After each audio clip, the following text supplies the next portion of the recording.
El origen del diluvio. Narración de un espíritu. De Leopoldo Lugones.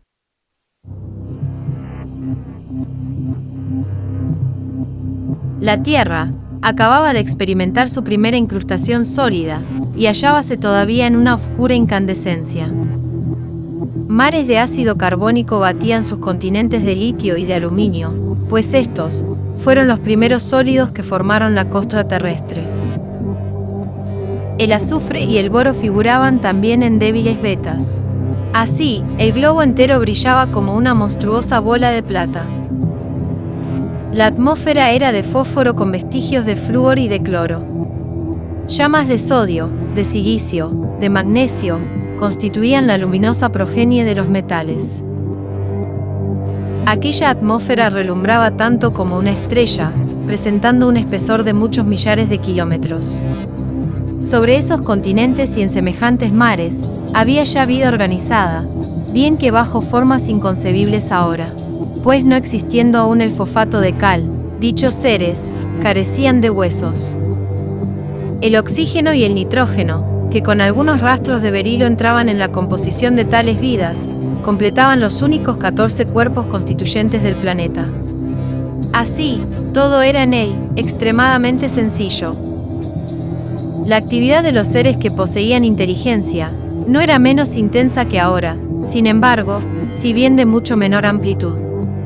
Y no obstante su constitución de moluscos, vivían, obraban, sentían, de un modo análogo al de la humanidad presente.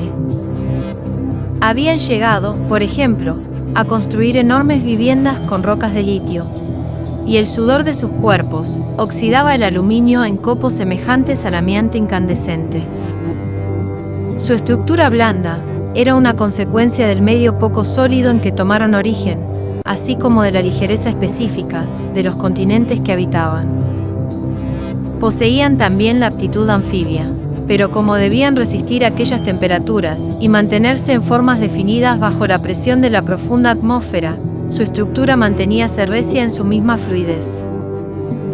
Esbozos de hombres, más bien que hombres propiamente dicho, o especies de monos gigantescos y huecos, tenían la facilidad de reabsorberse en esferas de gelatina, o la de expandirse como fantasmas hasta volverse casi una niebla. Esto último constituía su tacto, pues necesitaban incorporar los objetos a su ser, envolviéndolos enteramente para sentirlos. En cambio, poseían la doble vista de los sonámbulos actuales. Carecían de olfato, gusto y oído. Eran perversos y formidables, los peores monstruos de aquella primitiva creación. Sabían emanar de sus fluidos, organismos, seres cuya vida era breve pero dañina, semejantes a las carroñas con los gusanos. Fueron los gigantes de que hablan las leyendas. Construían sus ciudades, como los caracoles sus conchas, de modo que cada vivienda era una especie de caparazón exudado por su habitante. Así, las casas resultaban grupos de bóvedas, y las ciudades parecían cúmulos de nubes brillantes. Eran tan altas como estas, pero no se destacaban en el cielo azul, pues el azul no existía entonces, porque faltaba el aire. La atmósfera solo se coloreaba de anaranjado y de rojo. Apenas 2 o 3 especies de aves cuyas alas no tenían plumas, sino escamas como las de las mariposas, y cuyo tornasol preludiaba el oro inexistente, remontaban su vuelo por la atmósfera fosfórica. Era esta tan elevada, y el vuelo tan vasto, que la llevaba cerca de la luna. El arrebato magnético del astro solía embriagarlas.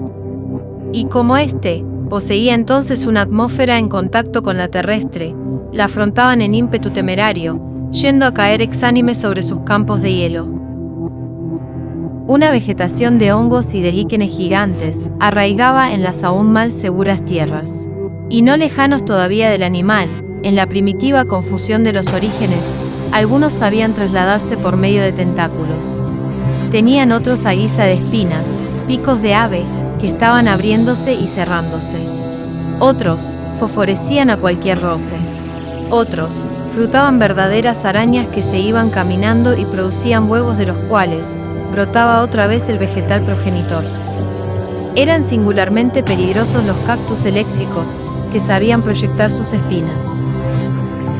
Los elementos terrestres se encontraban en perpetua inestabilidad. Surgían y fracasaban por momentos disparatadas alotropías. La presión enorme apenas dejaba solidificarse escasos cuerpos. Las rocas actuales dormían el sueño de la inexistencia. Las piedras preciosas no eran sino colores en las fajas del espectro. Así las cosas, sobrevino la catástrofe que los hombres llamaron después diluvio. Pero ella no fue una inundación acuosa, si bien la causó una invasión del elemento líquido, el agua tuvo intervención de otro modo. Ahora bien, es sabido que los cuerpos, bajo ciertas circunstancias, pueden variar sus caracteres específicos hasta perderlos casi todos, con excepción del peso. Y esto es lo que recibe el nombre de alotropía. El ejemplo clásico del fósforo rojo y del fósforo blanco debe ser recordado aquí. El blanco es ávido de oxígeno, tóxico y funde a los 44 grados. El rojo es casi indiferente al oxígeno, inofensivo e infusible, sin contar otros caracteres que acentúan la diferencia. Sin embargo, son el mismo cuerpo. Podría citarse además el diamante y el carbón, para no hablar de las diversas especies de hierro, de plata, que constituyen también estados alotrópicos. Nadie ignora, por otra parte, que el calor multiplica las afinidades de la materia, haciendo posibles, por ejemplo, las combinaciones del nitrógeno y del carbono con otros cuerpos, cosa que no sucede a la temperatura ordinaria. Y conviene recordar, además, que basta la presencia en un cuerpo de partículas pertenecientes a algunos otros, para cambiar sus propiedades o comunicarles nuevas, siendo particularmente interesante a este respecto, lo que sucede al aluminio puesto en contacto por choque con el mercurio. Pues basta eso para que se oxide en seco, descomponga el agua, y sea atacado por los ácidos nítrico y sulfúrico, al revés exactamente de lo que le pasa cuando no existe tal contacto. A estas causas de variabilidad de los cuerpos, es menester añadir la presión, capaz por sí sola de disgregar los sólidos hasta licuarlos, cualquiera que sea su maleabilidad, y sin exceptuar al mismo acero. Pues nada más que con la presión, se ha llegado a convertirlo en una masa blanduzca, trabajándolo con entera comodidad. Mencionaremos, por último, una extraña propiedad que los químicos llaman acción catalítica, o en términos vulgares, acción de presencia, y por medio de la cual ciertos cuerpos provocan combinaciones de otros, sin tomar parte en las mismas. Entre estos, uno de los más activos, y el que interviene en mayor número de casos, es el vapor de agua. Los datos que anteceden, nos ponen ya en situación de explicar el fenómeno al cual están dedicadas estas líneas. Sucedió por entonces que la atmósfera terrestre, condensándose en torno al globo, empezó a ejercer una atracción progresiva sobre la atmósfera de la Luna. Al cabo de cierto tiempo, esta atmósfera no pudo resistir a aquella atracción, y empezó a incorporar con la nuestra sus elementos más ligeros. La falta de presión causada por este fenómeno vaporizó los mares de la Luna, que estaban helados hacía muchos siglos, y una niebla fría, a muchos grados bajo nuestro cero termométrico, rodeó al astro muerto como un sudario. Cierto día, el vapor acuoso se precipitó en la atmósfera terrestre, y ésta vio aumentado su peso en varios miles de millones de toneladas. A tal fenómeno se le unió la acción catalítica del vapor, y entonces fue cuando empezaron a disgregarse los sólidos terrestres. Un ablandamiento progresivo dio a todos la consistencia del yeso. Pero cuando el fenómeno siguió, deleznándose aquellos en una especie de lodo, empezó la catástrofe. Las montañas fueron aplastándose por su propio peso, hasta degenerar en médanos que el viento arrasaba. Las mansiones de los gigantes se volvieron polvo a su vez, y pronto hubo de observarse con horror que el elemento líquido cambiaba de estado, en la forma más extraordinaria. Secábase sin desaparecer, volviéndose también polvo por la disgregación de sus moléculas, y se confundía con el otro en un solo cuerpo, seco y fluido a la vez, sin olor, sin color y sin temperatura. Lo raro fue que el fenómeno no se efectuaba al mismo tiempo en la materia organizada. Esta resistía mejor, sin duda por su condición semilíquida. Pero semejante diferencia implicaba la muerte violenta en aquella disgregación. Poco después no hubo en el globo otra existencia que la flotante sobre esa especie de arenas cósmicas.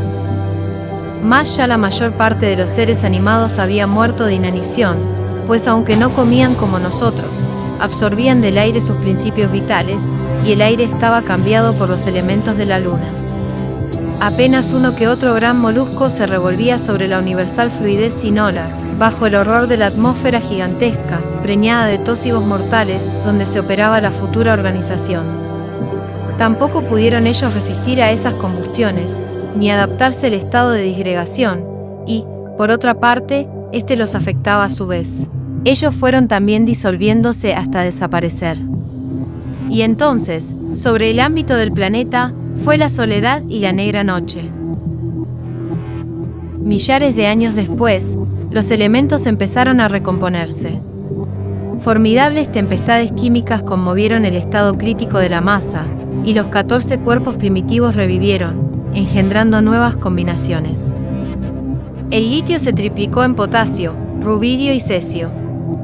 El fósforo en arsénico, antimonio y bismuto. El carbono engendró titanio y circonio. El azufre, selenio y telurio. Los océanos fueron ya de agua. El agua de la luna periódicamente exaltada hacia su origen por la armónica dilatación de las mareas. La atmósfera se había vuelto de aire semejante al nuestro, aunque saturado de ácido carbónico. Ningún ser vivo quedaba de la anterior creación. Hasta sus huellas habían sido destruidas. Pero los vapores de la luna trajeron consigo gérmenes vivificantes, que el nuevo estado de la Tierra fue llamando lentamente a la existencia. El mar se cubrió de vidas rudimentarias. La costra sólida pululó de yerbas, y el dominio de estas duró una edad. Pero yo no sabría repetir el enorme proceso. Réstame decir que los primeros seres humanos fueron organismos del agua. Monstruos hermosos, mitad pez, mitad mujer, llamados después sirenas en las mitologías. Ellos dominaban el secreto de la armonía original y trajeron al planeta las melodías de la luna que encerraban el secreto de la muerte. Fueron blancos de carne como el astro materno. Y el sodio primitivo que saturaba su nuevo elemento de existencia, al engendrar de sí los metales nobles, hizo vegetar en sus cabelleras el oro, hasta entonces desconocido.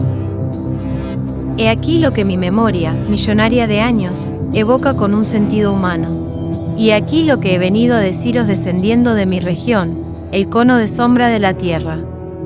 Os añadiré que estoy condenado a permanecer en él, durante toda la edad del planeta. La medium cayó, recostando fatigosamente su cabeza sobre el respaldo del sofá. Y Mr. Skinner, una de las 8 personas que asistían a la sesión, no pudo menos de exclamar en las tinieblas: el cono de sombra y el diluvio. ¡Qué disparatada superchería! Nada pudimos replicarle, pues un estertor de la medium nos distrajo. De su costado izquierdo se desprendió rápidamente una masa tenebrosa, asaz perceptible en la penumbra.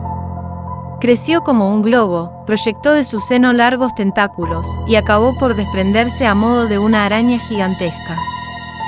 Siguió dilatándose hasta llenar el aposento, envolviéndonos como un mucílago, y jadeando con un rumor de queja.